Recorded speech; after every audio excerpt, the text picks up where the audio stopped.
All right, everybody. Welcome to New York Got Game, Knicks Weekly Live. Dexter, Henry, Bryan, Fonseca with you. Bryan, first show of the new year, 2025. Happy New Year to everybody. And we are on day 2 of the new year. I don't know what Bryan's rule is, but we've talked about this before, Bryan. I give you 5 days, 5 to 6 days. That's it. No more Happy New Year. We're done with that after it. But a Happy New Year to everybody since we are in the zone time of it. Bryan, how was your holidays, man? I think 5 days is fair. I think 5 Because days is fair. I agree. because I know January 6th is Three Kings Day, so we're probably good on Happy New Year after that. And then obviously my birthday comes after, so don't be telling me Happy New Year on my birthday, which is the 10th. So like that's 10 days into the year. It's like, all right, Happy New Year, you get 5 days. I agree. I like that. Well, if you're a Knicks fan, it's been a good start to the new year. Knicks winning on Wednesday night. I'm forgetting my days already in this new year. I'm forgetting my days and how it's going. They won on Wednesday night. They defeat the Jazz and they Today continue feels their like a winning Monday, streak. that's why. I know. Yeah, that's what threw me off. So they continue their winning streak. They've won 9 in a row, folks. Knicks on a 9-game heater. I've been impressed with it. I know some people, the critics, are going to be, hey, who have they played? They haven't played that many good teams. They haven't done this. I've seen this in the chat. I've seen this in comments on different clips that we had on this week's show of New York Got Game. Some of the criticism has been that they haven't played anybody during this winning streak. Here's my thing. Bryan, you tell me where you are on this. You play who's on your schedule, and you take care of business. Every game is not going to be pretty. You're not going to blow everybody out, but you take care of business. The Knicks have been taking care of business. The defense looks better. We'll get into who they play on Friday night, a much tougher opponent. We will see how that goes. But the Knicks are playing some good basketball. Where are you on that? Do you like what you've seen from this team during this winning streak, or are you saying, haven't seen them play anybody? I mean, if it's 9 straight wins, I'm not sure you can go with haven't seen them play anybody. Which I Right. mean, it could be true, but like they're 24-10. They're 22-9 when favored, which is interesting. They've only been the underdog 3 times this year, apparently. Obviously, game 1 against the Celtics. Celtics. I They were favored against the Cavs and they lost that one. They were underdogs on the road to the Timberwolves, right? Is that correct? Am I correct about that? Timberwolves or Mavericks. It was like one of Yeah. those games, and I'm forgetting the other. But regardless, not a large sample size of the Knicks playing as an underdog this year, which Yeah. says a couple of things. One, that they're good, legitimately good, and two, Vegas holds them in high regard, as does the betting public, because it's not like a lot of people are betting them to lose a bunch of these games.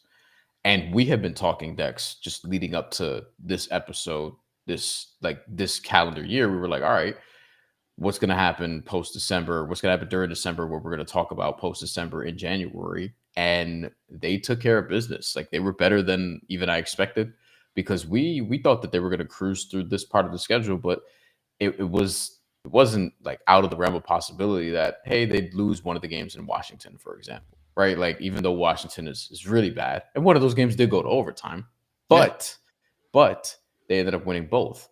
And, they won both games against the Magic. We thought the Magic may have been healthier for the second game. They're actually, have gotten worse health because they lost Mo Wagner. So he's done. Franz Wagner's out. And Paolo Banchero still, we don't know when we're going to see him yet. Presumably soon, but we don't know when we're going to see him yet. The Knicks play the Magic again on January 6th.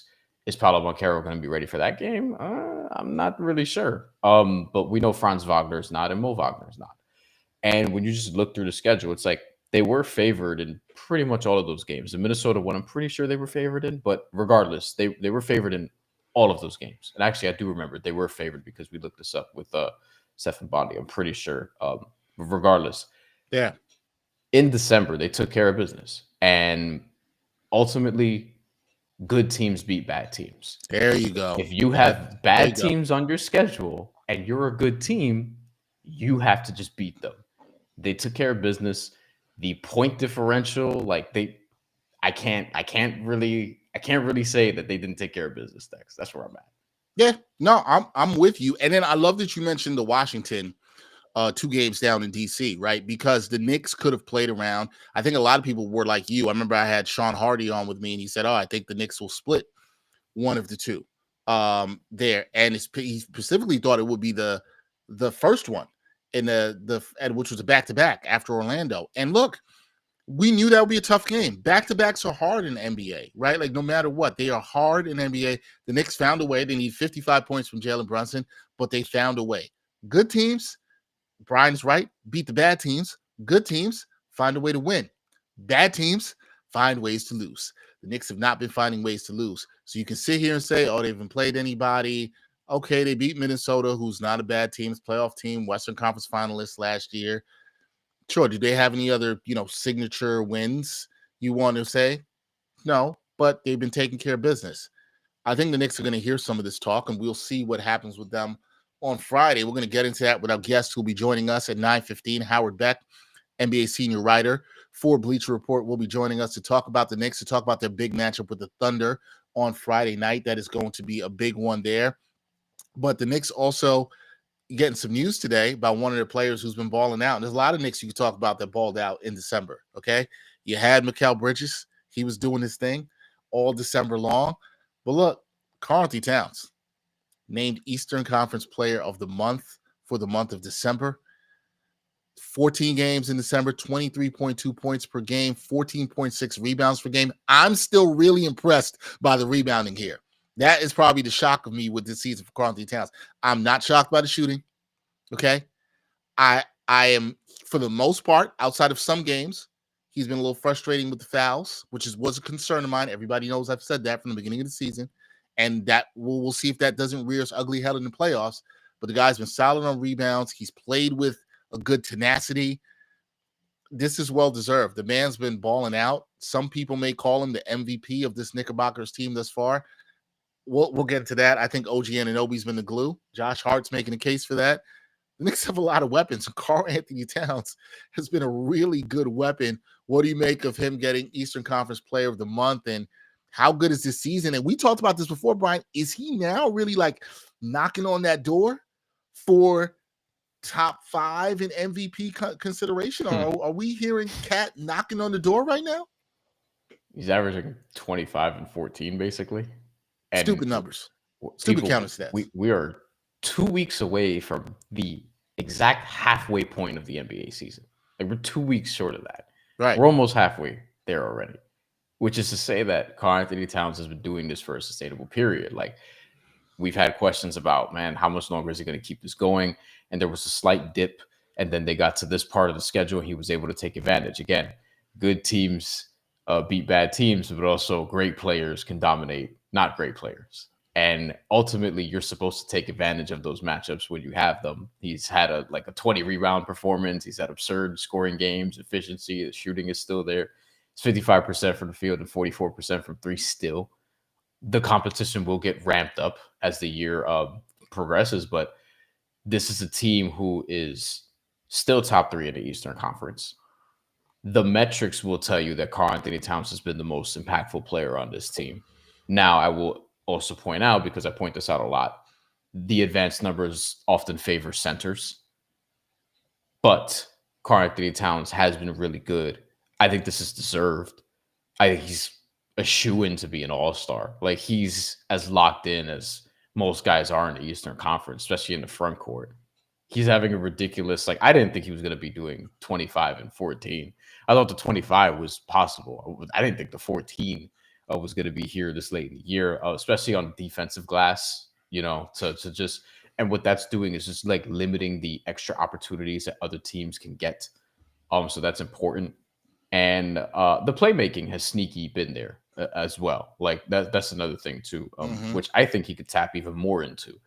But I'm with you. We'll see what happens as the year progresses. For me, with Karl-Anthony Towns, and for other people, I'm sure it's all about, not all about, because I don't want to minimize what he's done over the first 32 games. For him, 32 games, because he's missed a couple. But we'll see what happens in the spring. If he can answer the call there, then you're really working with something special. But he's been 2 thumbs up so far. He's been awesome. No, he's been great. I was somebody who was concerned when they made the trade for a lot of the reasons. It wasn't that I didn't think Cat could bring it offensively, and we didn't even note he shot 56% from the field in the month of December. in those 14 games. We didn't even note that. The guy, he's really embraced playing here. You can see that. I think that stuff matters. I think this is something for people to watch. This is no shade to Minnesota. This is not saying he didn't like to play Minneapolis, because I think he really did. And I think you saw that when he went back there. But I think there's something to somebody really embracing where they play, feeling comfortable in that, wanting to play that. Where you work matters. Being happy where you work matters, folks. This is a job for these guys. I know it's entertainment, but it is also a job. And I think that stuff matters. And I think he's comfortable. He looks comfortable. His teammates seem to like him. Have we seen some of the, in certain games, get into foul trouble? Well, most often than not. We'll see how it is, like Bryan said, when he gets into big games. That's going to be the key. Where Karl-Anthony Towns is going to earn his money or earn his moments as a New York Knicks is going to be in the playoffs. Yeah. And how he's complimentary to and supports Jalen Brunson. This is where it's going to be. So to add to that real quick, he's also from this area. You know what I mean? That matters. He's from this area. You can tell from the moment he showed up, he really, really wants to make this work. Like, he really wants to make this work. He probably sees this as a transformational opportunity for him. And because it is, because he's been laughed at for almost 10 years at this point. And he has a chance now. If he's part of a team that even just gets to the finals, a Knicks team that just gets to the finals for the first time in 25 plus years, if he's just part of that, and a major part of that he would be because of what he's doing now, like, then he's in a lot of ways cemented. Ultimately, you want to win the NBA championship, but like, just getting there for this organization, for this franchise, to be a lot of progress. And for him to like engulf himself in that, like, he clearly wants to make this work. The dude was doing like sideline interviews for MSG Varsity. You know what I mean? Like, there are roots here, right, in this tri-state area for Karl-Anthony Towns. So I think that's part of it too. And you see that when he plays. And that's probably the other cool thing about it. It's like, you have dudes who have ties to this sort of this Northeast region with the Villanova teams that we talked about, and also Karl-Anthony Towns, you know, from Jersey. And guys really played like they play like they're not like last year's Knicks team, because a lot of people embrace it. We talked about this. Like, Karl-Anthony Towns is sort of the symbol for like the change in philosophy and identification of this new Knicks team. But like, they're still, in a lot of ways, like, they still have that toughness. You know, it's a different type of toughness now. I agree. They still kind of have it, especially offensively. I hear that talk, and I'm glad you brought that up, Bryan. I kind of want fans, could we just get over this? It's not last year's Knicks team. They're gone. I get it. You liked it. I like. Don't get me wrong. I loved watching that team. You'll be reminded of them if Isaiah Hartenstein gets like 12, 16, and 8 tomorrow night. Yeah. And but what happens if Cat's cooking Isaiah tomorrow night? I guarantee. See, that could be the moment. That could be the moment right there. If Cat cooks Isaiah Hartenstein tomorrow night, and this is, I love Hart. Fantastic time as a Knick. Great development. Playing really well, by the way. Playing really well. I want to be very clear. Has developed himself to one of the best centers in the NBA. Okay? If Cat gives him the business tomorrow night, I don't want to hear it, guys. I don't want to hear it. I don't want to hear about last year's Knick team. Listen, I'm with Bryan on this. They have a lot of enough toughness. I think Mikal Bridges has shown the toughness. I think Josh Hart is still really strong with this team. And we're going to talk about all of that. I think there's a lot of toughness you've seen with this team. It just looks different. Everything, and just for the Knicks fans, the longtime Knicks fans out there, everything doesn't have to be like the 90s Knicks. Everything doesn't have to look like the 90s Knicks, and we don't necessarily need to go back to that kind of basketball. I understand why fans love it. I understand. I completely get it. I really do. But everything doesn't necessarily have to go back to that. But we're going to talk with somebody. We're going to bring him in right now. A fantastic friend. He knows Bryan and I from back when we were doing a podcast together. It is my honor to bring him on this show. He is the great senior NBA writer for The Ringer. He's an adopted Brooklynite. I like to tell him that all the time. My guy, Howard Beck. Howard. I should say, I want to continue. What's up, Beck? As I usually say. What's going on? How you doing, man? What up, fellas? Good to see you. Dexter, I've at least gotten to run into you occasionally recently. Yes. Bryan, it's been a while, man.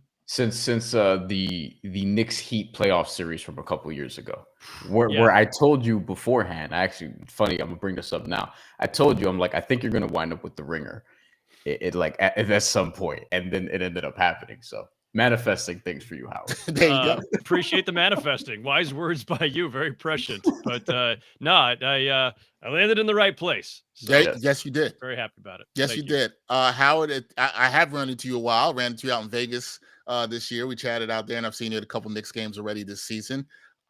You're somebody over the years who I remember back when I was covering the Nets a lot. I would talk to you about this Knicks franchise and ask you your thoughts and stuff. I'd pick your brain all the time. And the Knicks were a completely different team then. It was more of a mess, I will say, Howard. I'll say it. You don't have to say it. But this team, this franchise has been changed around. They're currently on a 9-game winning streak. Two-part question for you here. Where were you on the Knicks after the Karl Anthony Towns trade 2 days before the start of training camp? And where are you with them now as they start this new year on this 9-game winning streak? Where are you on this team right now? I liked the Towns trade for them overall, and I liked it a lot better for them than I did for Minnesota. And I feel like it's kind of unfolding that way, right? Like the Knicks have clearly advanced their cause, and the Timberwolves, I feel like, are still trying to figure out how best to incorporate Julius Randle. And Knicks fans know well, your viewers know well, like there's some high highs and low lows and moments of vast frustration with Julius Randle. That's the Randle experience. And the Timberwolves are trying to figure that out. But I liked the Towns pickup for the Knicks. I wrote it at the time for theringer.com that this is not like those swings for the fences that Dex, you and I might've been talking about in years past. This was not Stephon Marbury or Steve Francis or Eddie Curry or Amari Stoudemire even, or any of that. And all due respect to all those guys. But back during the early 2000s, when I first arrived in New York, the mid 2000s through the next, 15 years or whatever, it was a lot of trying to win the back page. It was a lot of trying to win the press conference. It was a lot of trying to just make a splash for making a splash sake and not having a lot of regard for the basketball part of it or the salary cap part of it or chemistry, fit, everything. The Towns thing is different. First of all, they didn't give up that much to get him, considering how great of a player he is. A lot of it had to do with, obviously, the cost, salary-wise, right? Minnesota needed to offload him because of luxury tax issues and second apron issues, all this obnoxious CBA stuff. So the Knicks were able to kind of buy low in a way on Towns, and he was a clear, obvious upgrade over Randle. Losing DiVincenzo in the deal was, I think, the most difficult part of it. But I thought that as a transaction, that one was a pure win, no questions asked. And then the only caveat, if you wanted to put anything on it, would be, well, how will he incorporate himself? How will he adjust to playing in New York? Can he handle all that pressure at this stage? And oh, by the way, he's never been a defensive big. Tom Thibodeau had him before Minnesota, didn't go that well. How are they going to be able to manufacture? Will they be able to manufacture enough defense with a non-shot blocking, non-rim protecting center in Towns? And look, to date, they've done pretty well. As we talked tonight, the Knicks are 13th in defensive efficiency, which, not spectacular, but not terrible. Mitchell Robinson, of course, expected back at some point. Within their last 10 games, which includes the 9-game winning streak that you mentioned, they're third in defensive efficiency. The schedule's been soft, so we got to accommodate for that. But it's worked out really well. Towns has been great with them. Their starting five is a phenomenal unit, and they've lost some depth since last season, but some of that was losing Hartenstein, which they couldn't do much about. They offered him as much as they could. So no, I mean, I think that, they've done a phenomenal job putting together this team. They, I think, did a great job in adding Bridges and Towns. We can quibble over how much they had to give up to get Bridges in terms of picks and draft capital. But no, they've done an excellent job, and they're right in the thick of things in the East, which is where I expected them to be. Yeah, they're about where I expect them to be. I think, after the slow start, some fans felt differently. They were panicking, but this time takes time and chemistry, as Bryan and I have talked about many times on this show. Yeah, and I wanted to add, Howard, just big picture, because now we're basically 2 weeks away from the true halfway point of the season already. Man. In terms of where this team is amongst the contenders, The Clevelands, because I will throw them in there given how they've played so far, and Absolutely. Kenny Atkinson's done a great job. Boston, obviously, Oklahoma City. Where are they right now? And ultimately, where do you think they can be, I guess, if this continues to develop as it has? Before the season started, I thought the Knicks would be in the race with, at the time, I thought, famous last words, famous last October prognostications. I thought the Knicks would be right in the midst of it, or in the thick of it, with Boston, the defending champs. Obviously, you expect them to be contending again. The Milwaukee Bucks, which after their rough start, 2-8 or whatever it is, they've picked themselves up, and I think they're going to put themselves back in this. And yes, the fourth team I had in the thick of things was the Philadelphia 76ers. There it is. We'll see. We'll see if this. I will still stand by this part of it, that as long as Embiid, Paul George, and Tyrese Maxey are on the floor when the games matter, assuming they're not so far out of the race that they can't make it, right? And they've recovered pretty well recently when they've been healthy.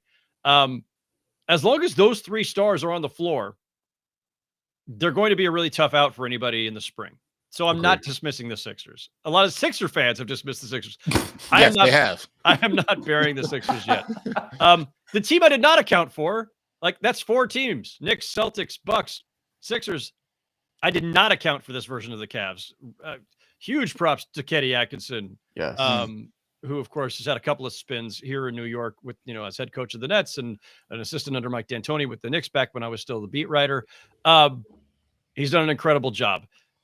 So it may be a 3, 4, 5 team race in the East. I think that's probably as far as it goes. So the real question to me at this stage, Bryan, as you know, we're getting close to the mathematical midway point. Who's the biggest threat to Boston? If Boston's still the favorite, records aside, Boston's the favorite. They're defending champs. They're still whole. If Boston is healthy, who can knock them out? Is Cleveland that good? Or are the Knicks that good? Can the Bucks or the Sixers be that good? I don't think we know the answer yet. Where it regards the Knicks, let me just try to put that in perspective right now. Yeah. So since Thanksgiving, they've got 14 wins. Of those 14 wins, only 5 are against teams over 500, and 3 of those 5 is Orlando 3 times. And the Magic, of course, are really banged up, having lost Banchero and then Wagner and then the other Wagner. Right. They're all out of Wagners in Orlando. Don't ask about any Wagners. They're out. So they haven't been tested in a while. And I'll say this, look, the schedule's been soft, but wins are wins. And in this league, the first step toward becoming a good to great team is consistently beating bad teams. And the Knicks are doing what they're supposed to do. So I'm not faulting them. I'm just saying, to the extent that we're trying to assess where they are with respect to trying to take out Boston in the spring, or have to beat Cleveland, or whoever it may be, I don't think we know because they haven't been tested in a while. But those tests are coming, right? They're going to play the Thunder tomorrow night in Oklahoma. It's interesting. I was looking this up. They have not seen Boston since opening night, the Knicks, and they lost that game. They saw Cleveland a couple nights later in opening week, and they lost that game. They haven't played Milwaukee since November 8th, and Milwaukee was still bad back then. Have not played Oklahoma yet, Memphis yet, Houston yet. That's the 3 top teams currently in the West. Really, their last quality win for the Knicks, like a good win against a legitimate team, was November 25th when they just beat the holy hell out of Denver. Jesus. So it's been a while. And then they lost at Dallas 2 nights later. None of this is to throw cold water on the Knicks as contenders at all. I think they absolutely are contenders. I am curious right now, them having, fattened up, again, as good teams are supposed to do, by beating bad teams, what happens when they start to play the really tough teams? And that stretch is coming starting tomorrow night. Yeah, that stretch is coming tomorrow night. We're gonna put a pin in that for a second because we're gonna get back to the Thunder game tomorrow night, which is a big one. I want to talk to you about some of the stuff because you hit on what we said, Howard, which is, look, for people who want to poo-poo what the Knicks have done during this 9-game winning streak and say they haven't beaten anybody, you got to take care of the teams you're supposed to beat, and they have done that. They have done that, right? There also was talk from a lot of fans about this team's identity not being the same as last year's team, right? And to some degree, I think, and Howard, you can tell me what you think about this, I think they had to evolve at some point. They made some changes to the roster to try to compete with Boston, as you mentioned. But I do think that identity of toughness is still there, particularly with Josh Hart. Josh Hart, as we've seen from him lately, he's been doing Josh Hart things, right? he to me is the heart and soul of this team. Do you look at him as the guy that still gives them that it factor, that toughness that the fans are craving for so much? Yeah, I mean, look, one of the really fun things about last year's team, last year's run was it was all about grit and toughness, right? Like there's no the Knicks aren't winning on style points, right? Like Jalen Right. Brunson's footwork is freaking awesome. It's great, but like this Knicks team, to the extent that it has like a little bit of the DNA of like the 90s Knicks, is that they are winning on, at least last season, winning on toughness, grit, defense, just grinding games out. And then, oh, a guy goes down, next guy jumps in and does whatever he can do. And it, like nothing could stop them until finally they just ran out of gas, right? But it was the toughness, the fortitude, the attitude they played with, and also the selflessness, frankly. Those were all hallmarks of last year's Knicks team, and I think had a lot in common with the 90s Knicks. And so they were very easy for Knicks fans to embrace, especially older Knicks fans who experienced the 90s. What I worried about for them over the summer was you lose Hartenstein, who was a huge part of that, right? If you think about the toughness of that team and what they went through, losing guys to injury and just persevering, being in situations in games where you just needed to just gut out another basket, and oh, there's Hartenstein with yet another offensive rebound, keeping another possession alive, and his playmaking besides, and some timely scoring. And I thought, man, losing that, you can't replace that. He's not their best player, was not their best player last season, but in some ways was, I don't know if the most important, but maybe the most important after Brunson. I don't think that that's too big of a stretch. No, I don't think so. I think he embodied so much of what last season's team was about. And DiVincenzo had a little bit of that too, right?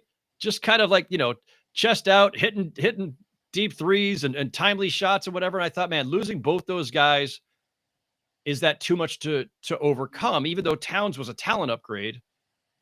And then you didn't see, Anunoby hadn't played with them that much last season before he got hurt. So with just a lot of questions going in, like, what is the character of this team? And I thought for the first month of the season, if you were going to point to anything other than Mikal Bridges' apparently broken jump shot at that time and the low output from him and the lack of return, had Knicks fans very angsty. The thing that I thought was different and missing from last season's team was I didn't see that same level of just like grit, grinding out possessions, keeping possessions alive. Like, oh yeah, they're missing Hartenstein. And oh, they're missing some shooting. Yeah, they're missing DiVincenzo. And I think I even said maybe on my own podcast on the Real Ones or on some other show, if you gave me a choice between the Towns Bridges version of the Knicks or the DiVincenzo Hartenstein version, I think I would have gone back to last season. Like, I think I would have preferred that team, because I think, again, like Hartenstein's toughness and the defensive presence he brought in the middle, it's hard to replace. Towns doesn't do that. Mitchell Robinson does it at times when he's healthy, but he's very rarely healthy and doesn't have quite the same strength and heft. Like, by a certain point last season, it was clear Hartenstein was their best center. Mm-hmm. So I think if I'm raising more questions again about, well, what are we looking for as the season unfolds? Can they sustain this level of toughness, grit, all these wonderful attributes, and manufacture a little bit better defense while not having Hartenstein out there and having Mitchell Robinson, whenever he gets back, probably in some limited minutes, because they're going to have to be conservative with him and not want him to put himself in jeopardy again. So that's the question. The flip side of it, of course, is that they're that much better offensively, right? Like they've inverted their personality a little bit. They were a defensive first team, I think, last season for the most part. I think they're offense first now, and they've got to now generate enough defense to make it stick. Yeah, they got to. I still think there's a lot. I still think they have toughness. It's different, right? Like it just. They definitely do. Yeah, it's just different, right? Like it's different in how it feels. Yeah. Howard, something you mentioned there, you brought it up in a couple of the answers already, is that one of the concerns with this team is their depth. Bryan and I have been talking about it on this show. Bryan is of the opinion they should move on from Mitchell Robinson to try to acquire some depth. That is going to be a very big topic of conversation among this team over the next 5 weeks or so. Where are you on their depth? This is obviously something they sacrificed to get Karl-Anthony Towns. Are you concerned about this for this Knickerbocker team, and can the lack of depth rear its ugly head, especially what we saw even last night against the Jazz. No Jalen Brunson, no Miles McBride. It's the Jazz. They found a way to win. But are you concerned about this at all? Yeah, no, last night's game was really interesting too, right? Because like that's a team you're supposed to blow out, but when you're missing a couple of your major pieces, it's that much harder. Josh Hart was awesome. But I do think there's a little bit of a concern there. And I think, like, does Tibbs trust his bench? I don't think he does. I think that's evident when they have everybody healthy. I looked this up before we came on. All 5 of the Knicks starters are in the top 15 in the NBA in minutes played. No, that's crazy. That's crazy, Howard. That's crazy. Three. I know people get sensitive about the minutes stuff and Tibbs and everything else. I'm not saying this is an indictment. I'm just saying it right. Like this is a feature of this team. 3 of the top 4 players in the NBA in minutes played are on the Knicks roster. 4 of the top 7 NBA players in minutes played are Knicks. Tibbs likes his guys, and then he doesn't like his other guys enough. Howard, also with what we're calling a kind of soft schedule so far. So what's going to happen when they start playing the Cavs more regularly, and the Celtics, and the Bucks when they're healthy, and the Sixers when they're healthy? And Mikal Bridges is leading the league in minutes per game at 39 per game. Of course, by the way. Iron Man. So, like, Mikal Bridges is an Iron Man, right? This guy, I'm knocking on wood, knocking on my wood desk in front of me. Mikal Bridges is like the guy doesn't miss games. But OG Anunoby misses a lot of games in his career, and Brunson gets banged up, and we know Mitchell Robinson is already hurt. He'll be back. We'll see within the next however many weeks. We'll see if he holds up. But like, how much faith are you placing in that bench? Deuce McBride, I think, has been very good for them, has developed really nicely over the last couple of years. Precious Achiuwa being back has been a big boon for them. Cameron Payne's good, but like, you don't want to play too much Cameron Payne. Landry Shamet just got there. We'll see how much he contributes. I don't know. Like the 6 through 9 part of the rotation, I think, is a concern to the point of like trade discussions or upgrades. Guys, I don't know, man. Like they're like a $500,000 below the second apron. Without getting into all that, they can't go above it. So they don't have any wiggle room in terms of payroll. Anybody that they're going to find in free agency or buyout market, unlikely they're going to be better or significantly better than the guys who are already in the rotation that we mentioned. So I don't think that's happening. A trade is tough because, like, who are teams trading for? You're not trading any of the 5 starters. Mitchell Robinson's trade value is nil right now because he's been out the whole season, and when he comes back, just like everybody on the Knicks is going to be holding their breath about him getting hurt again, so will the rest of the league and anybody trying to acquire him. They don't have a lot in the way of picks because, as we know, they sent them all out in the Mikal Bridges deal. I think this is the team, guys. Like, I don't think Knicks fans should spend too much time speculating. They're not going to want to hear that, Howard. You know that, Howard. You know it. You know it. They're not going to want to hear that. I'm trying to keep them from getting their hopes up and then being dashed. Do not spend any time. Stop playing with the trade machine. just steer clear of trade rumors. Most of them are going to be BS anyway. This is the team. This is the Knicks team. Like, maybe there's another minor pickup somewhere along the way. We'll see. I would bet a lot of money. I don't bet, but I would place a lot of faith in the likelihood that the Knicks roster, as we see it right now, is going to be the Knicks roster that we see heading into the playoffs in April. I agree with you. I don't think fans want to see that. And this is just, again, it's not to all the fans that are tuning, watching the show and listening to Howard. And I have talked about it on our pre-recorded shows in the week. And it's fans want to move. They want to shore up the depth. I think you hit on all the points. It's hard because second apron, right? Yeah. It's more likely the Knicks make a trade in the offseason than it is here at the deadline, for sure. But fans, they want what they want. They want to trade now. Go ahead, Bryan. I'm sorry. How much would Danny Ainge want attached to Mitchell Robinson to be enticed to take him on? I don't think a Knicks Celtics trade is happening, for one. When they Knicks Jazz. Oh, excuse me. What am I doing? My God, You went back a couple years. My brain just time traveled. Thank you very much. Yeah. You're going down the Walker Kessler road here. We're going down the Walker Kessler, Jordan Clarkson route. I mean, Mitchell Robinson and stuff. I mean, Danny's, first of all, we know how hard Danny is to trade with because of all the time in Boston. That's probably where my brain, why it went there. Walker Kessler, I mean, any number of teams have inquired about Walker Kessler over the last couple of years, and he is still a member of the Jazz. I mean, we've been waiting for the Jazz to offload Jordan Clarkson and Colin Sexton and like everybody who's not nailed down. Like the entire roster, I think, is up for grabs or should be, and they've moved none of them. And it's so hard to make a deal with Danny Ainge in Boston or in Utah, wherever he may be these days. Walker Kessler, I think, is going to command more than what the Knicks can send out. They're going to want, I would imagine, draft capital or an upgrade of some sort. And Mitchell Robinson right now, damaged goods sounds too harsh, but the guy's just got too many question marks over him. So no, I don't see it happening. Let me ask, because we just had somebody in the comments say this, and I think you kind of alluded to this. We have Alex Dunn checking, and he says, I think the addition of Casey Smith from Dallas in the offseason, he was your head of sports science. He's been underrated factor in why the Knicks are so well conditioned and not missing as many games. He was well thought of in Dallas. All that being said, Mr. Alex Dunn, Howard, I want to ask you this. Casey's great, by the way. Yeah, Casey is all of that. But are we making too much of that? Like, is it this, or is it just January?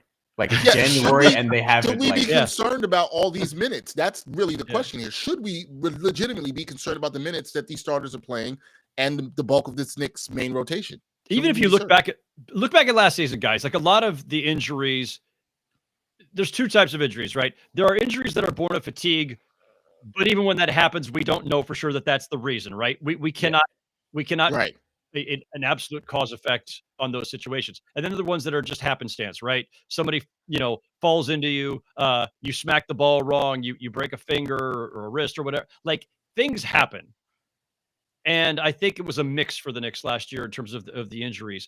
Casey's great. I have no doubt that he's had a positive impact on the Knicks in terms of just player health and conditioning, all of that. But like a training staff alone, a medical staff alone, sports science alone, all the technology alone guarantees you nothing, because some of this is just happenstance. And even as I point out the minutes earlier, and I was pointing that out more to highlight how heavily Tibbs relies on his starters versus his bench, not about whether or not he's running guys into the ground. But that can be a concern. And the reason that so many teams, employ load management and all these different strategies is because there is some science to suggest, excuse me, that playing fatigued can lead to injury. But it's January. Yeah. Like listen, they've been really healthy. Part of the reason that they lead the league in minutes with that starting five is that they've all been playing most of the time. Only time will tell whether that catches up with them. Yeah. Time will tell. I understand the concern there. I definitely understand it there. We've joked about this. The final boss battle, Howard, is Tom Thibodeau and his reputation of quote unquote running guys into the ground versus Mikal Bridges, who never misses games. If Mikal Bridges gets hurt this season, then I don't know what to do with that. Let's hope that he doesn't, though. Knock on wood. Knock on wood. I don't want to wish injuries on anybody. We have the final boss battle right in front of us. We'll get all the answers we need. We will see how that plays out. I want to thank everybody for watching with us on Knicks Weekly Live. Our guest is Howard Beck, senior NBA writer for The Ringer, joining us. Howard, you talked about the Knicks' defensive improvement that we've seen in the last month, right? 13th, according to NBA.com. Cleaning the glass has them ranked at 12th. In terms of points per possession on defense. Cleaning the glass factors out the garbage time minutes there. Yeah. Is this team really improving defensively? Are you seeing this team as a better defensive team than we saw in all the concerns we had about them defensively in the beginning of the year? Or is it a matter of they've been playing some weaker competition? Again, like we will find out soon, right? Like the answers will present themselves to us. Are they just beating up on soft competition and the defensive rating looks better when you're playing against teams that are really limited offensively? That's all possible, all plausible. Right. I don't want to place too much on tomorrow night's game because, no one game is a referendum on anything, frankly. But it's a test. It's a legit test. The Thunder are a phenomenal team. They are the best team in the Western Conference. They have been the favorites since the offseason to get to the finals and maybe even win the championship. They're young, they're deep, they're super talented. So we'll see. And again, if the Knicks lose tomorrow night and the Thunder put up 130 points, I'm not saying that means the Knicks defense is terrible. That's ridiculous oversimplification. But it's tests like that, and when they face Boston again, when they face some other teams that are just a little bit more potent, we'll know. I think what's interesting to me actually is, you're trying to create a unique or an elite defensive unit in a much different way this season than last, right? Last season, it's from the inside out. It's basically you've got Mitchell Robinson and Isaiah Hartenstein as this kind of like 1-2 punch in the middle, protecting the rim, protecting the paint, and then that alleviates some of the pressure on your perimeter defenders. It's inverted this year because Towns is not a rim protector. Towns is not, keeping guys out of the paint and changing a ton of shots. He is not Rudy Gobert. That's why Minnesota went out and got Rudy Gobert. And we'll see what Mitchell Robinson can do when he gets back. So it's inverted now where the combination of Anunoby and Mikal Bridges, two of the best perimeter defenders in the NBA, and then throw Josh Hart in the mix there, you're trying to basically take the pressure off the back line and defend from the perimeter in. So if they can manufacture this into a top 10 defense, it's going to be in a very different way than they did last season. But we've seen it's possible, right? Like this is a strained analogy, but I'll put it out there anyway. The year the Nuggets won the championship, my doubts about the Nuggets were, well, my gosh, like history says you got to be a top 10 at least defensive unit. And the Nuggets aren't going to do that. And Jokic is not a typical rim protector, but he's your starting center because he's awesome offensively. I wasn't sure the Nuggets would ever be able to play defense at a level that would enable them to win a championship. But they had Kentavious Caldwell-Pope and Aaron Gordon, who spearheaded a great defensive unit, again, from the perimeter in. And so it was less pressure on Jokic to be a traditional rim protector that he is not. So there's a little bit of a vague outline there, I think, for the Knicks. Uh-oh, you know what's coming, Howard.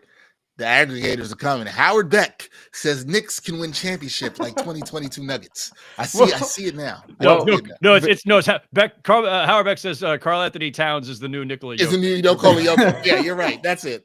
Well, that's going to happen. We did outline this last show though, Howard. Like every team outside of two in the last 25 years who's won an NBA title had a top 11 defense, and the exceptions were the second Lakers 3P team, which obviously you know very well, but they had Shaquille O'Neal and Kobe Bryant. They had probably the best player in the world and another guy who's in the top 10 and ascending. And then the Denver Nuggets, and also they played the Sixers in the finals with Allen Iverson and, nobody. All due respect. Actually, I can't say nobody. My podcast partner, Raja Bell, was on that team. No disrespect, Raja. No disrespect. We love you. We love you. Salute Raja Bell. And also the other team was Denver, who had the best player in the world, MVP, and they played an 8 seed in the finals, who was on a great run, but they played an 8 seed in the finals in the Miami Heat. Yeah. So contextually, like the Knicks don't have the best player in the world, and thus, like, they need to have a higher floor than probably those other two teams did because of the way their defense has been so far, at least against the good teams. Now we'll see them against Oklahoma City, of which right now, Oklahoma City, by the way, Dex, before we started, Oklahoma City was actually losing this game by 8. They flipped it. They've gone up by like 15. And they're still, as of right now, 6-point favorites against the Knicks tomorrow on the second end of a back-to-back. So, yeah. Look, Oklahoma City is good, Howard. You know, this one to kind of get into. You've been watching them this year, too. I've been watching them very closely. I've been very impressed with how well they can defend. What has made them so dominant in the West right now in your eyes? I mean, same thing that made them dominant last year. And by the way, the most incredible thing about the Thunder, all this young talent, shooting, defense, length, versatility, and they've only had their bigs in one at a time, right? Like they signed Hartenstein away from the Knicks. And the thought was, boy, him and Chet Holmgren out there together. Obviously, they'll alternate some too, but as the 4-5, super imposing. And you've got Chet being able to stretch defenses with his 3-point shooting, Hartenstein doing everything he does in the paint. And they've only had one of them at a time so far. We'll see what happens when Chet gets back. I think the Thunder still have another, not just a gear, like they have a whole other level to get to here. Chet Holmgren's a really good player. Yeah. And they're this good without even having had him and Hartenstein together yet. So they're scary, man. Like Sam Presti's done an incredible job building that roster. They've got all the optionality in the world too, because they're still sitting on a ton of draft picks that they can deal if needed in combination with some of their players. But Shai Gilgeous-Alexander is on another tear. The guy may very well be MVP this season. We'll see how, the next few months shake out. Jalen Williams, we just keep seeing him make strides. They've got tough defenders like Lou Dort. They're just all their young guys, when they plug them in, seem to give them something. They're tough, man. And I'm looking forward to that game tomorrow. I'm too. Somebody asked me the same question I just asked you on the show today, and they said, "What makes OKC so good?" And I said, "We might have even seen the best version of them yet. We probably haven't this season." And I was saying that because of Chet. And the host was like, "Man, I actually forgot about Chet Holmgren on the team." I'm like, "I haven't." Like they're really good without him, but when they get him back, they're going to be really scary. They're going to be really scary. Now, Howard, last thing before I get you out of here, Knicks fans, if they win this game tomorrow, not to you, but to everybody that's been doubting, the folks who've been doubting, they're going to say, see, it's a big game. The Knicks showed up. You thought they hadn't played anybody. They've won this game. I'm with you. One game is not a referendum either way. I'm with you 110%. But I guess the only question to you is, does it matter at least how the Knicks look in this game? Does that matter at all in any kind of way, how they look in this game? It matters to the extent that it might give us a clearer picture of just how good they actually are, right? You get blown out, you start to worry. Oh, maybe we're not as good as we thought. Maybe it was the soft schedule. Maybe it was, just taking advantage of some teams that are down. You lose a close one, you think, yep, we're right there with one of the best teams in the NBA. You win, you're feeling really good. But yeah, win, lose, or otherwise, I don't think anybody should look at tomorrow night's game as anything more than another marker along the way. But it's an important marker, right? Like there's only a handful of teams that I think you're measuring yourselves against.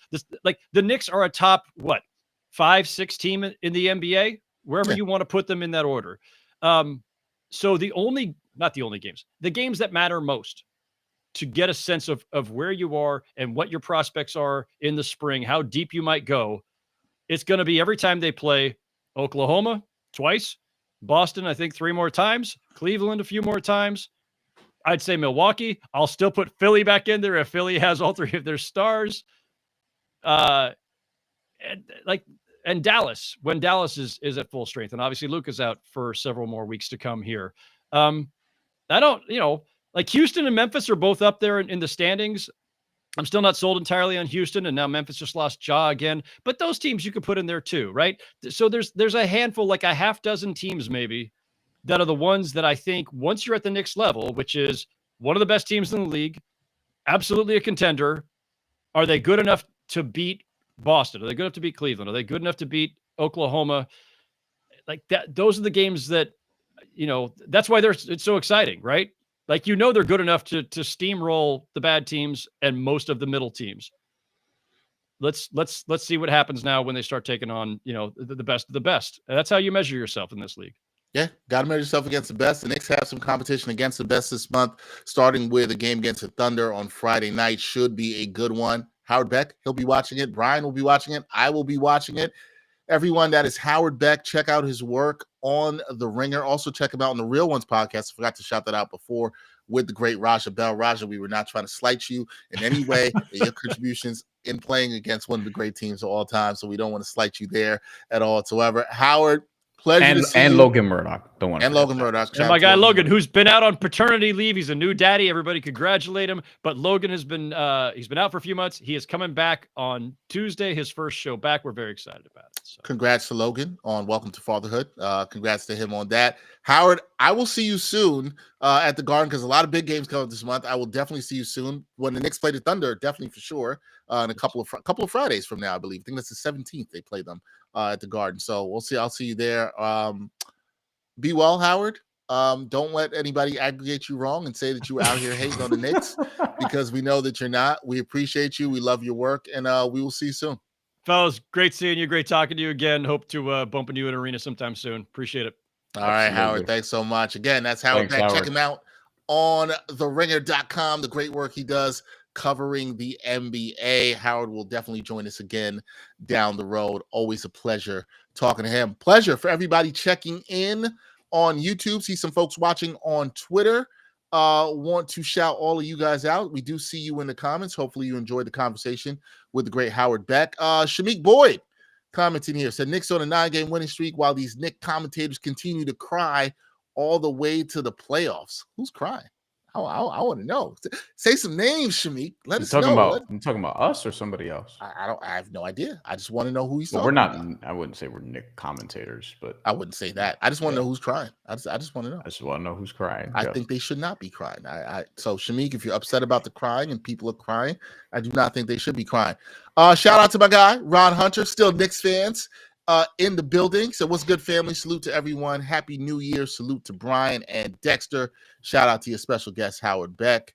Salute to you, Ron. Appreciate you always. Ron was just on with me last weekend to talk some Knickerbocker basketball. He does a good job with his channel. Still Knicks fans, check that out. They're one of the best Knicks content creators out there. I rock with the team over there big time. Mikkel Wells says, we haven't seen the best version of the Knicks either. Hey, it's a fair point. You could say the Knicks, you haven't seen the best version of them. They've won 9 in a row. The team's played really good. Is there another level they can get to? Mikkel is absolutely right. There's no doubt about that. There is another level they can get to. Malik Smith checking in says the Thunder game, quote, matters. If the Knicks offense gets stifled like it did against Atlanta, OKC has an unbelievable defense. Now, look, I will say this, Bryan. You can see this from this comment here by Malik. Malik, shout out to you. I know Malik pretty well. He was my editor at Action Network. Actually. Oh, shout as you said this, coincidentally, I was actually just taking an Austin Reeves over, not for nothing, but no problem. Continue, Malik. Proceed.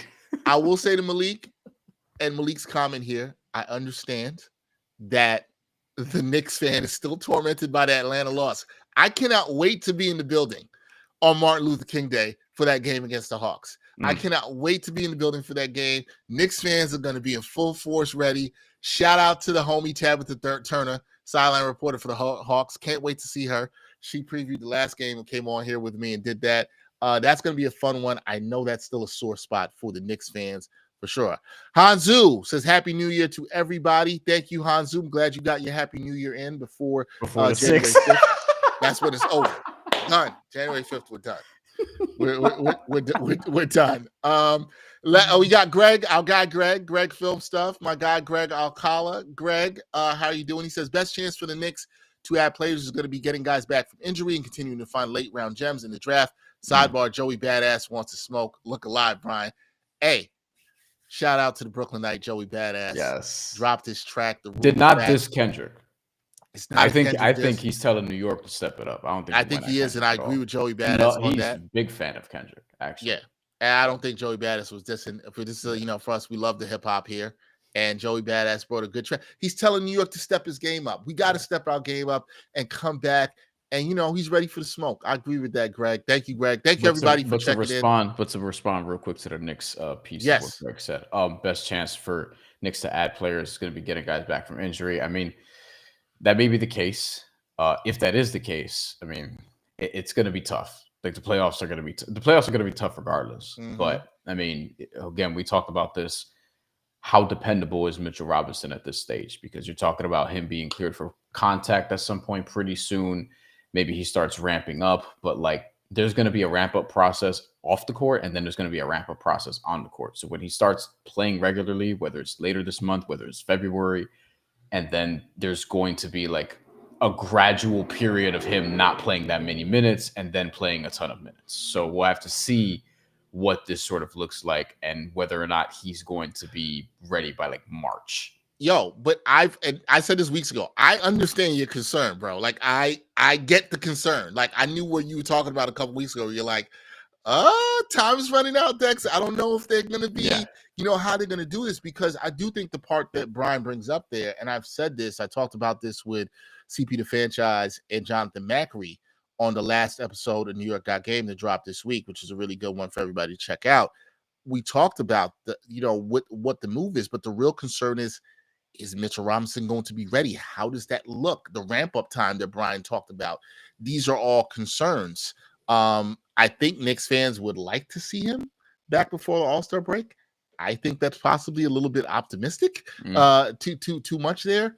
And then when he does come back, Howard talked about this, how they play him. It's going to probably be in short bursts because they want to protect him. Yeah. This is tough. So we'll see. To be fair though, I think if you tell me right now, he's going to be healthy, he's going to be able to give you 15 to 18 minutes a game in the playoffs, or 20 if necessary, I would sign for that, because he's pretty much what you need. That's what you need. That's all you want. Like he gives you what you need coming off the bench. It's just the risk of like betting on it and then he gets hurt again. Right. Which has happened before. But we'll get more in later in the month. We're definitely gonna have some good guests to talk about stuff around the trade deadline. I'm inclined to agree with Howard. I do not think there'll be much movement for the Knicks around the trade deadline. But hey, the Knicks have proven us wrong and shocked us with some trades. So we will see. We'll see how that goes. But folks who watch Knicks Weekly Live here with us, thank you for checking in. All of you checking on YouTube, on Twitter. Look, you know how we always close this show out. It's time for Real or Not. We're going to ask the questions about what's real and what's not. Now, Josh Hart, he's been killing it with the triple doubles this season. Killing it, okay? He is moving up, the all-time leaderboard in triple doubles in Knicks history. 4 triple doubles this season. He's had one in back-to-back games. He's going to go for the trifecta on Friday night. Going to be a tall order against the Thunder, but if anybody can do it, it could be Josh Hart. Real or not, Josh Hart records double-digit triple doubles this season. So 10 or more. He's at 4 right now. Can he get you to 10 or more? All he's got to do is hit 10. 10 or more triple doubles this season. Bryan, what do you say? I'm actually going to say real, because there was a point last year, and it was, I think, around January, probably when the Knicks got really shorthanded and they thus had to rely on Josh Hart even more. But a bunch of us at Action Network were just hammering his rebounds and assist prop. Just almost every single game. There was a point where he hit it like 12 out of 13 times or whatever it was. Like, I remember talking to you about this. Yes, actually. In this stretch. Actually, I bet it again the other night, and he doubled it. Like, I should have actually taken the triple doubles, what I should have done, because he ended up getting it against Utah. But I also took that well before Jalen Brunson was declared out, for example. Like, I think there's got to be some real here. Like, I think he's at the very least going to get very close. Like, I think he gets at least 8 the way he's been going. We actually have to have there's a real conversation to be had. Maybe this is a next week thing, because we're already at like damn near an hour. Yeah. But Josh Hart, we talked about OG Anunoby potentially being the 3rd All-Star. And I'm like, yo, if this was a different era of basketball. Yeah. I want you to hold this topic, because I think there might be more heat on it next week. I'm just saying I'm gonna hold it. I'm good, because we should talk about this for real next week. Yeah, we should. In another era of basketball, he'd get into he'd get at least not into the All-Star game, serious consideration. Like, for real serious consideration. And all the advanced metrics would tell you Josh Hart is their like 3rd most impactful player on the team. Yeah, so you're saying close. Are you going real, or you? No, I'm going real. I think real. I think he can get 10. All right, we got Anytime Knicks checking in on Twitter. Anytime Knicks says he's taking over, so he's got 10 plus for this. HRMX Great said real, checking in on YouTube. I see you there too. So they're going real. Look, 4 and you're at the almost halfway point of the season. It's not a bad bet, guys.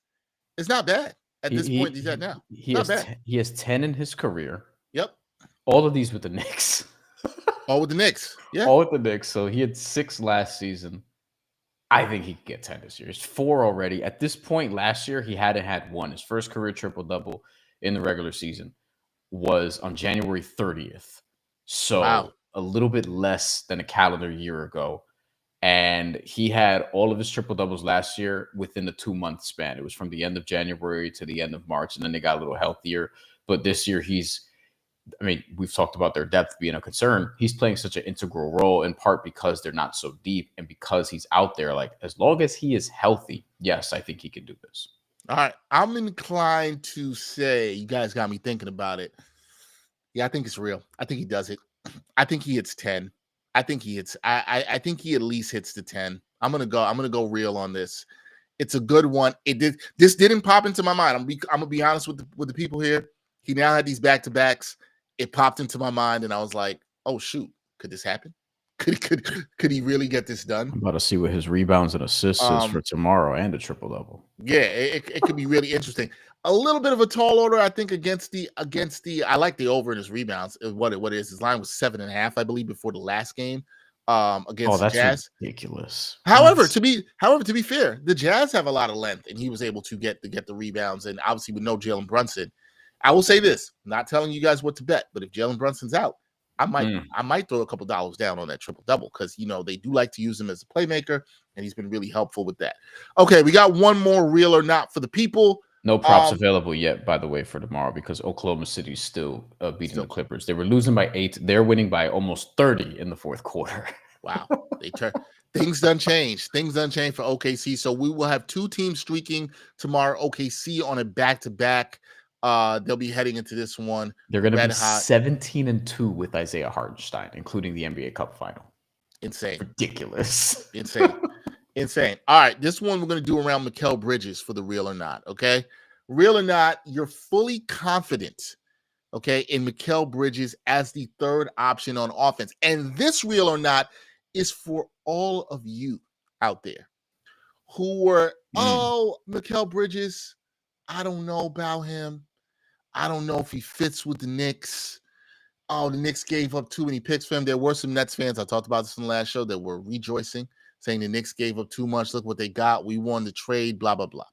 You see the stats right there on the screen, people. Since December 1st, 22 points per game on 57, 43, 75 shooting. Okay? The man's been balling. His shot looks fine. What did I say, B? I said I was never concerned about the shot. That was not the thing for me. I was a little more concerned about the defense. Defense has been coming around too. Mikal Bridges has been picking up the steals. He's been fighting over screens. He's been really active. But we're here talking about offense. He's been cooking. The Knicks, Bryan's brought this up on the show before. We've talked about it. Bryan thought that someone needed to establish themselves as that clear number 3 option on offense. And we felt like it'd be Mikal Bridges. We felt like from it a could be skill Mikal set Bridges. standpoint. OG Anunoby was holding it down for a little bit in the beginning of the season, right? Shooting has been a little streaky lately. And Mikal gives you more juice on the ball as a creator. Now, that's the thing right there, bro. Mm-hmm. That's the thing for me. Yeah. Lately, and what I've seen, particularly late in December, was him giving more juice on the ball as a shot creator. And Tom Thibodeau,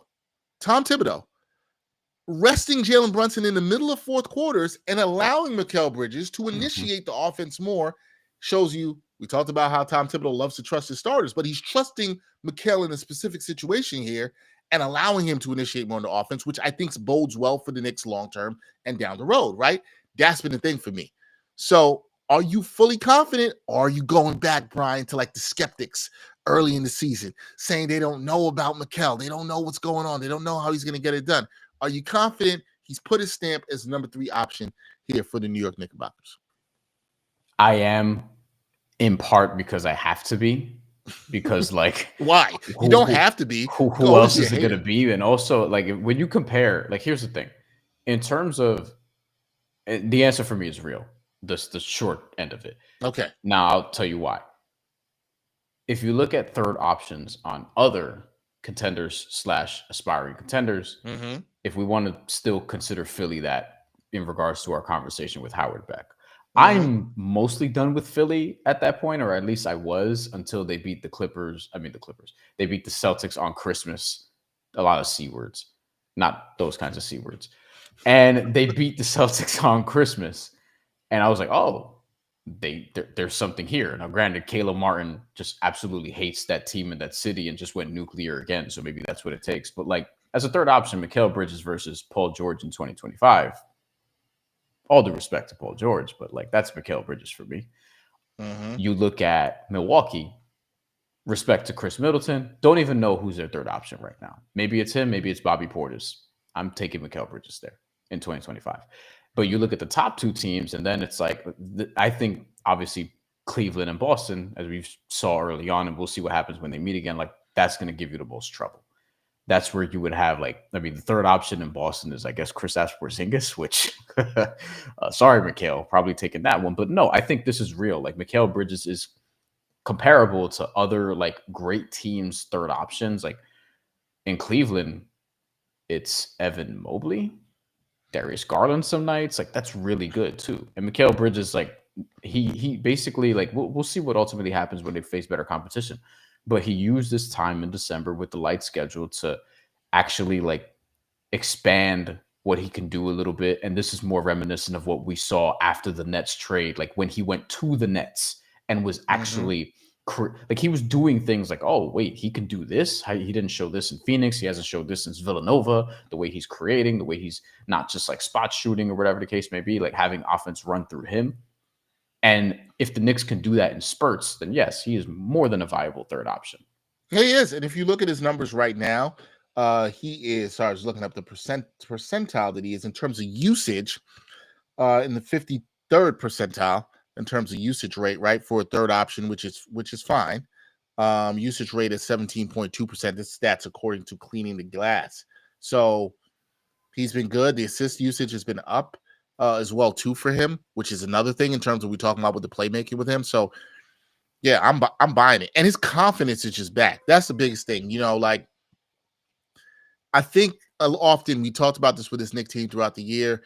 It takes time to adjust. It takes time to make adjustments, and it also takes time for players to feel comfortable. And I think you're starting to see some of that manifest over it. Now, look, I get it. Howard talked about it. We talked about a big test tomorrow against Oklahoma City. That is going to be a fun one. I'm going to be peeled for that. I'm going to be out to dinner with some coworkers while that game is on, but I'm going to have my eye on that. So that'll be kind of fun. But we'll see. Knicks have some other good games. They got Orlando coming up on Monday. They got the Raptors also middle of next week. And then we'll be back next Thursday for you with another show. We'll do a little later start today. We'll be doing the 7:30 show next week. Back, and we'll have some fun shows during January. I think we're on every Thursday this January. And there's a couple games I will be at this month because there's some really good games at the Garden. I mentioned Martin Luther King Day. At the end of the month, Memphis is in town, Denver is in town. Then the top of next month, I think February 1st, the Celtics are in town. So there's some big games coming up at the Garden where the Knicks are going to get tested. So we're going to hear a lot from the fans, I know, over the next couple of weeks. Over this next month, and then we'll hear a lot about trade. There'll be trade talk. Again, I don't know how active trade season is going to be for the Knicks. I know Bryan is hoping that it is, but we'll see. Leon Rose has always had a couple of things up his sleeve. We will see how that goes. It should be a really interesting one. Any final words, Bryan? What you got? Any final words? Knicks are still +6 tomorrow against Oklahoma City Thunder. For the Knicks fans watching this, if you wanna show confidence in your team, bet it. It's there. Take the points. Take that money line if you want to show confidence. Money line is +180-ish, +170. Like there's a decent number there. And Oklahoma City, second of a back-to-back. Who knows? Second on it, which I think is a prime spot for the Knicks. Knicks have some rest. They did have to travel to OKC, but it could be the back-to-back for OKC. Well, granted, they had a blowout, so they're able to rest some players tonight. That helps them as well, too. Very deep team there. We'll see. OKC 4-2 against the spread on no rest this year. We'll see. OKC, very, very good team. Fun team to watch. I enjoy watching them on League Pass. We'll see what the Knicks do on Friday night against the Thunder. Want to thank everybody for watching. We appreciate you. We'll be back next Thursday. New episode of New York Got Game dropping this Monday. Should have Stephen Bondi on with me. Should hopefully have another special guest. I'll have more to talk about with that. Hopefully everybody enjoys that. Also want to give a shout out. Our regular producer, Jeff Stansbury, did not produce here, but we had our guy for the first time, Tommy Cohen, doing an excellent job with the production today for us on this live show. Again, thank you everybody for checking in. He's Bryan Fonseca. Also, special thanks to our guest, Howard Beck. Amazing job by him for the Ringer. Give him a follow. Check out his work there as well, too. Host of the Real Ones podcast. He's Bryan Fonseca. I'm Dexter Henry. Until next time, next week on New York Got Game Knicks Weekly Live, we will see you. Happy New Year. That's the last time you're going to hear me say it for the new year on any of these shows, because next time you see me, it's going to be past the 5 days, and I will not be saying that anymore. But I'm wishing everybody a happy, healthy, and safe new year. Enjoy the Knickerbocker basketball.